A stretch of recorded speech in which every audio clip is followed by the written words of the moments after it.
Hi friends. അപ്പോൾ ഇന്ന് ഉച്ചയാണ് സമയം കേട്ടോ, 2 മണിയൊക്കെ ആയിട്ടുണ്ട്. നമ്മൾ ഇന്ന് ശ്രീകുട്ടൻ്റെയും ലച്ചുവിൻ്റെയും സ്കൂൾ വരെ ഒന്ന് പോവുകയാണ് കേട്ടോ. അപ്പോൾ ശ്രീകുട്ടൻ്റെ സ്കൂളിൽ ഇന്ന് ആനിവേഴ്സറി ആണ് കേട്ടോ. അപ്പോൾ അവന് സമ്മാനവും കാര്യങ്ങളൊക്കെ ഉണ്ട്. അപ്പോൾ അത് വാങ്ങാൻ വേണ്ടിയിട്ടാണ് അവനെ കൊണ്ട് പോണത്. പിന്നെ ലച്ചുവിന് ഇന്ന് പ്രോഗ്രസ് കാർഡ് സൈൻ ചെയ്യലാണ് കേട്ടോ. അപ്പോൾ അവളുടെ സ്കൂളിലേക്ക് പോകണം കേട്ടോ. അപ്പോൾ അങ്ങനെ നമ്മൾ ലച്ചുവിൻ്റെ സ്കൂളിൽ എത്തിയിട്ടുണ്ട്. അപ്പോൾ നമ്മൾ ചെല്ലുമ്പോൾ തന്നെ അവർ ജനലിൻ്റെ ഉള്ളിൽ കൂടെ നോക്കിയിട്ടാണ് ഇരിക്കണത് കേട്ടോ.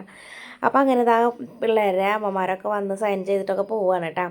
അപ്പോൾ അതാ ഞങ്ങളും സൈൻ ചെയ്തിട്ട് അവളേനെയും കൊണ്ടിട്ടാണ് നമ്മൾ പോണത് കേട്ടോ. അപ്പോൾ ലച്ചുവിൻ്റെ സ്കൂളിൻ്റെ അവിടെ തൊട്ടടുത്ത് തന്നെയാണ് കേട്ടോ അവൻ്റെ സ്കൂളും. അപ്പോൾ നമ്മൾ ലച്ചുവിനെ എടുത്തിട്ട് അവൻ്റെ സ്കൂളിലേക്ക് പോയപ്പോഴേക്കും അവിടെ പരിപാടികളൊക്കെ സ്റ്റാർട്ട് ചെയ്തിട്ട് തന്നെ ഉണ്ടായിരുന്നുള്ളൂ കേട്ടോ. അവിടെ പ്രസംഗവും കാര്യങ്ങളൊക്കെ നടന്നുകൊണ്ടിരിക്കുകയായിരുന്നു.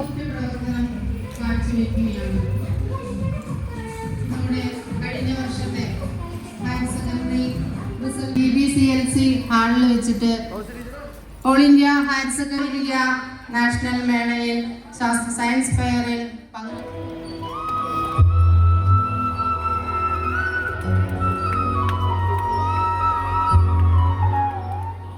എല്ലാവർക്കും എൻ്റെ വിനീതമായ നമസ്കാരം. കണ്ണടച്ചാലും എൻ്റെ കൺമുന്നിലൊഴുകും കല്ലോലിനിയല്ലോ ഉപഹാരം നൽകുന്നു.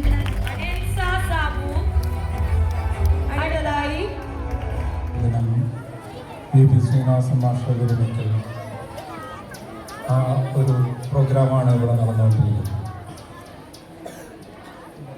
അദ്ദേഹത്തിന് 2017 ഹിന്ദി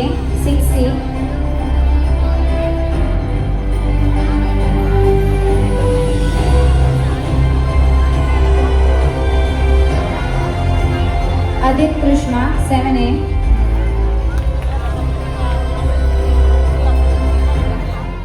അപ്പോൾ ഇതിൻ്റെ ഇടയിൽ ചേട്ടനൊരു ഓട്ടം ഉണ്ടെന്ന് പറഞ്ഞിട്ട് വിളി വന്നിട്ടുണ്ടായിരുന്നു. അപ്പോൾ അങ്ങനെ ആൾ പോയി. അപ്പോൾ ലച്ചുവിനെയും കൊണ്ടുപോയി വീട്ടിലാക്കാമെന്ന് പറഞ്ഞിട്ടുണ്ട്. അപ്പോൾ അങ്ങനെ ശ്രീകുട്ടനെ സമ്മാനം കിട്ടിയപ്പോൾ തന്നെ ഞങ്ങൾ അവിടെ നിന്ന് പോന്നു കേട്ടോ. പിന്നെ പരിപാടികളൊന്നും കാണാനായിട്ട് നിന്നില്ല. ഇനി നേരെ വൈകണ്ടല്ലോ എന്ന് വിചാരിച്ച് ഒരു ഓട്ടോ വിളിച്ച് വീട്ടിലെത്തിയിട്ടുണ്ട്. അപ്പോൾ ശ്രീകുട്ടൻ്റെ സമ്മാനം കണ്ടപ്പോൾ ലച്ചു അവൾക്ക് ഇന്ന് ഒരു സർട്ടിഫിക്കറ്റ് കിട്ടിയിട്ടുണ്ട് ചിത്രം വരയുടെ. അപ്പോൾ അത് അവൾക്ക് കിട്ടിയതാണെന്ന് പറഞ്ഞിട്ട് കാണിച്ചു തരികയാണ് കേട്ടോ. അപ്പോൾ അങ്ങനെ ആ അച്ചാച്ചനും അച്ചമ്മയ്ക്കൊക്കെ കാണിച്ചു കൊടുത്തു. അപ്പോൾ ഇതൊക്കെയാണ് നമ്മുടെ ഇന്നത്തെ വിശേഷങ്ങൾ. ഇഷ്ടപ്പെട്ടാൽ ലൈക്ക് ചെയ്യാൻ മറക്കരുത്.